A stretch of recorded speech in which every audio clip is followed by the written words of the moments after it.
Howdy, I'm Shelby Williams with Plano City Council, also Collin County Republican Party Chairman. Before we get to tonight's Plano City Council recap, little public service announcement, sort of. Many of you know that last year my little girl and I performed in the North Texas Performing Arts 13th annual production of Scrooge the musical.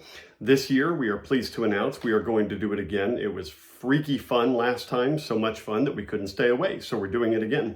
My little girl will play the role of young Jenny, little Ebenezer's sister, and I will be the ghost of Christmas present. So the shows start December 11th. There will be 12 shows. Every role will be triple cast, so I'll have 4 shows. I don't know which ones they'll be yet, so stay tuned. So in tonight's council meeting, we covered a couple of things. We made several board and commission appointments, as well as appointed the chairs of a couple of the commissions. And significantly, we reviewed our legislative agenda. So this is basically the legislative priorities for the city as it pertains to the state legislature. So the next legislative session begins January 14th in Austin, and so we're teeing up our legislative priorities there.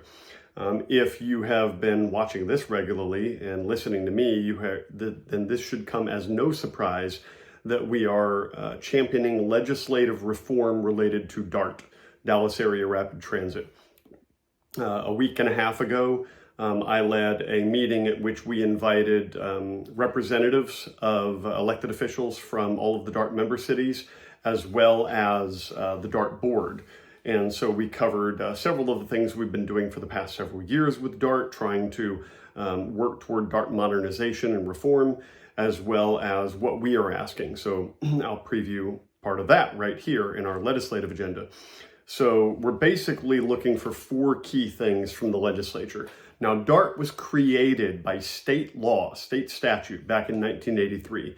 And so we as the city of Plano cannot unilaterally change what DART does, and the DART board cannot unilaterally change anything. I should say not just anything. There are some things it can change, of course, but there are some things that are codified in state statute and which it can't do. But this is key.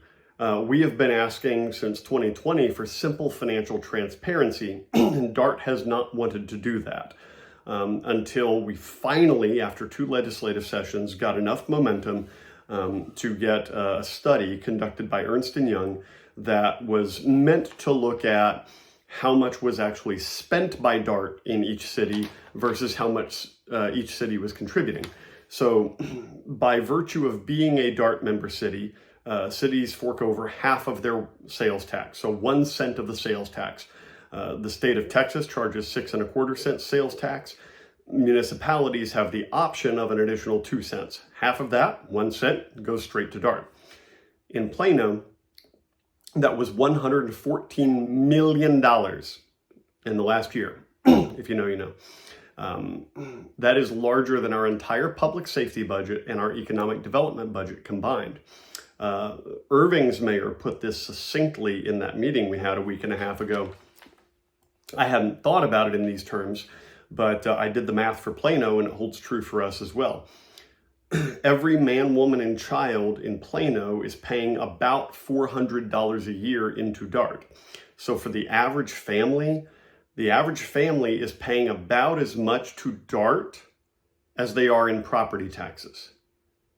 Let that sink in. The average family is paying about as much into DART as they are to property taxes. So after the Ernst & Young study was concluded and the results came out about a month ago, it showed what we had suspected for a long time. We are underwater to the tune of about $65 million in Plano.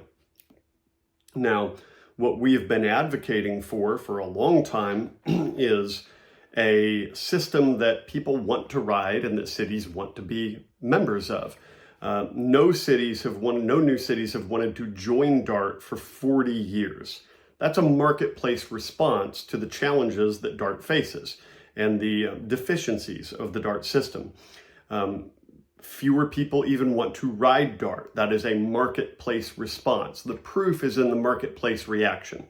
So if DART were modernized, as efficient as it could be in this day and age, and were clean and safe everywhere it services, if it were reliable, and if it could get people where they want to go in a timely fashion, people would want to ride it. Cities would want to join it. That marketplace response would be pretty easy. So we are seeking in the state legislature, we would much prefer to be, we can accomplish these things at home. We would much prefer to be able to solve this locally. As you might expect, DART is opposing all of these measures. We want to restrict the debt issuance by DART to 0.75%. That means be able to pay your debt at 0.75% input. We want to implement and DART is just racking up debt. Part of this is for system modernization. It's not so much modernization. Replacing trains and buses in a model that people don't want to use to begin with. Yeah, they'll be a little cleaner, they'll be newer, but it's the system that people have problems with, not just the actual vehicles deployed in the system. So I'm going to tell you, as I said in the meeting, the debt that DART has serves as an exit barrier, because DART, to get out of the DART system, which we're not advocating, people get to have a referendum. The people of a city get to have a referendum to get out of DART, just like Plano had to get into DART back in the 80s. And if we were to get out of DART, we're not even proposing such a referendum, but if a city were to get out of DART, all DART service stops immediately. We don't have the option to piecemeal GoLink versus the light rail versus the buses. But that city would get to continue to pay its share of DART's debt until that debt was paid off. Now, its share is not based on anything that was actually spent in the city. It's all of DART's debt on a per capita basis. So DART has an incentive to keep piling up debt, because that's more and more debt that any city might have to pay if it wanted to jump ship. So we're looking to limit the amount of debt that DART is incurring to 0.75% that it can actually put toward paying, to cap the debt. We're looking at a general mobility program as well. Now, this is basically taking 1/4 cent of the money that we put into the DART system and being able to deploy it toward transit-oriented needs in our own city without giving it all to DART and letting DART decide what it does with it, retaining 1/4 cent for our needs at home. And hey, lots of people drive in and through Plano. We're one of the top cities in the country for almost everything. We are the 9th largest city in Texas. It's not surprising. We're also the densest city in Texas with a population of 250,000 or more. It's not surprising that we have a lot of traffic and we have a lot of transit needs that would help us provide for our own transit needs without hoping that DART will do it. Next, we want to fast track the repayment of the debt, not only limit the debt, but actually fast track the repayment of that debt. So instead of racking it up and up and up, we want to cap it and then start paying it down and down and down. And lastly, remove the barriers for other cities to join. There's nothing stopping other cities from joining legislatively, just practically, realistically. They don't want to be member cities of DART because, just look at Plano, it's an upside down value proposition. Now you might say that if Plano's underwater, some cities have to be above water. That is correct, but the best that can be said of those cities is that they're only getting the best of a bad deal because, again, the DART system needs to be modernized. It needs to be dragged kicking and screaming into the year 2024 to serve the Metroplex of today. Back in 1983, when DART was instantiated in state statute, Dallas was the commercial game in town. And traffic, Metroplex wide, went into Dallas in the morning and then back out in the evening. Now it's just all over the place all the time. And you've got significant commercial centers like Plano, like Irving, where a lot of people go to work and live. So that model no longer works for us. It doesn't work for any of us. It doesn't work for Plano. It doesn't work for the city of Dallas. It's providing a disservice to the cities, and more importantly, it's providing a disservice to the people who most rely on DART. I'll give you a little anecdote. When I was first elected in 2019, I was invited to a newly elected officials briefing at DART headquarters. And of course, we were encouraged to take the DART system to that meeting. I'm like, all right, I'll bite. So I planned my route, I planned the bus, the express bus down the tollway, and everywhere I would need to go to get to DART headquarters. And I did my part. I got to my bus timely based on the bus schedule. But because I took DART, I was really late to that newly elected officials briefing. Big deal. New elected official, first world problems, right? Yeah, doesn't matter much to me, except put a little sour taste in my mouth. What if I'd been a single mother going to a job interview? And I said this in that meeting a week and a half ago. What if I were the eldest teenage child of that single mother who was trying to get to my job just to help make ends meet in that family? And I was at risk of losing my job because I couldn't reliably get to work on time. These are the problems with the current DART system.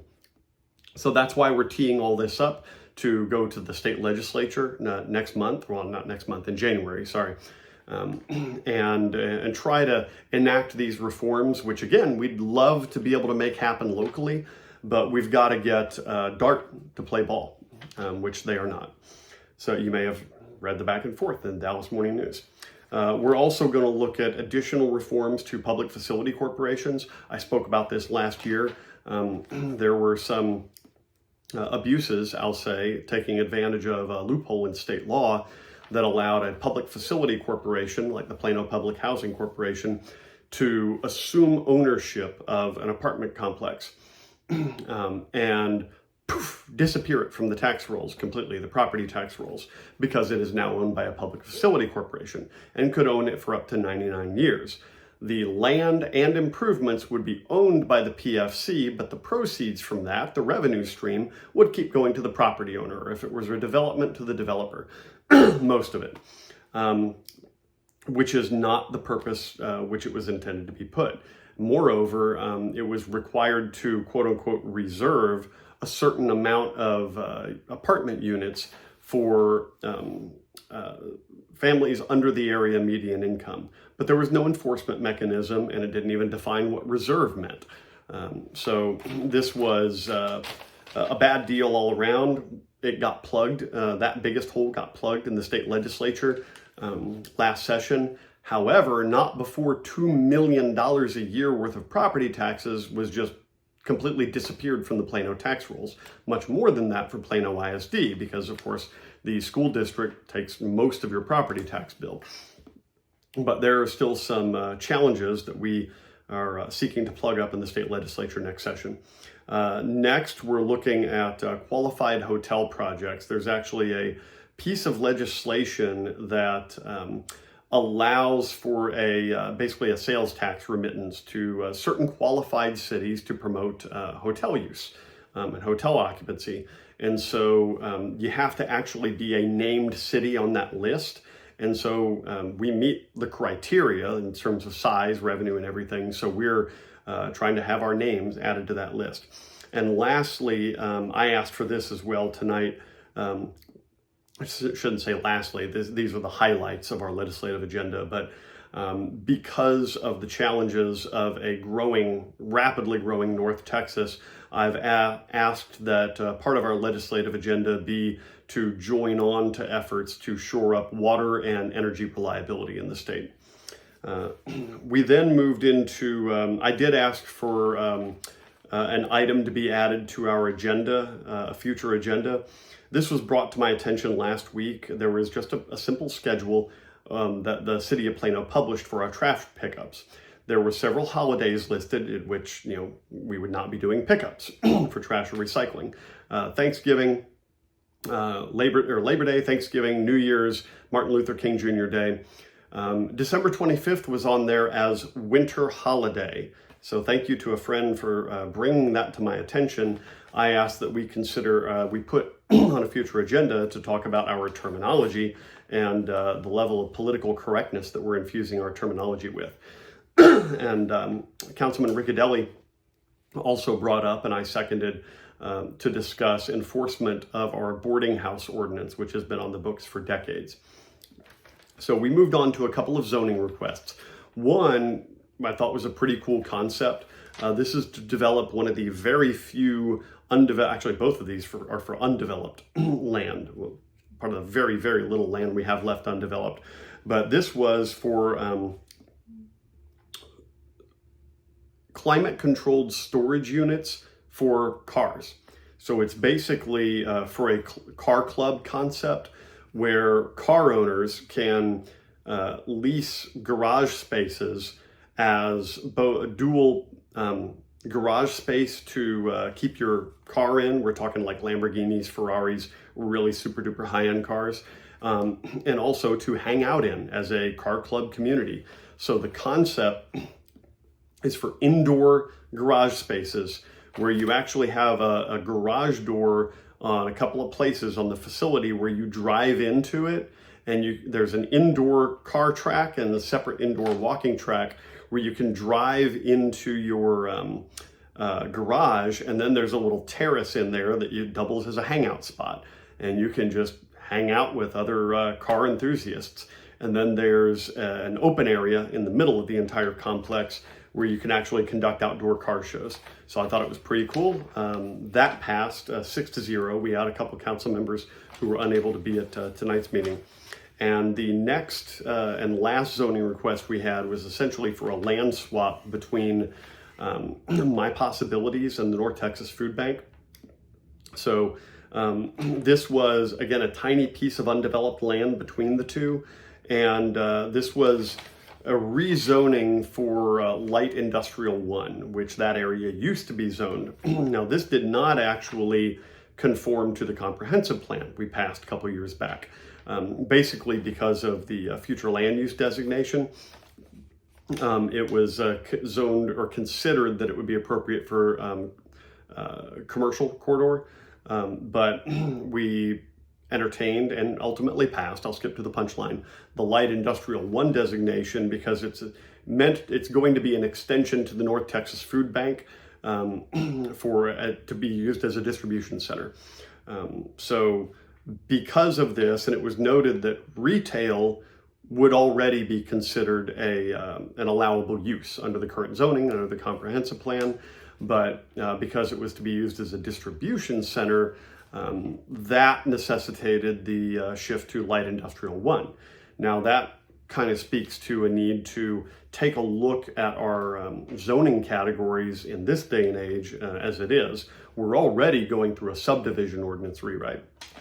But in any case, we passed this tonight. It was 6-0, unanimous for the council members present, and we will see you next time. I will keep you updated for anybody who's interested in the Scrooge performances. And remember, we have an election in just a few weeks. Early voting starts next Monday. Early voting will run for 2 weeks. And then that's Monday through the following Friday, next Monday through the Friday of the following week. And then there is a 3-day voting hiatus. So November, I think it's, November 2nd, 3rd, and 4th, there will be no voting. And then Election Day is on Tuesday, November 5th. I am Shelby Williams with Plano City Council, also chairman of the Collin County Republican Party. Thank you for watching, and God bless.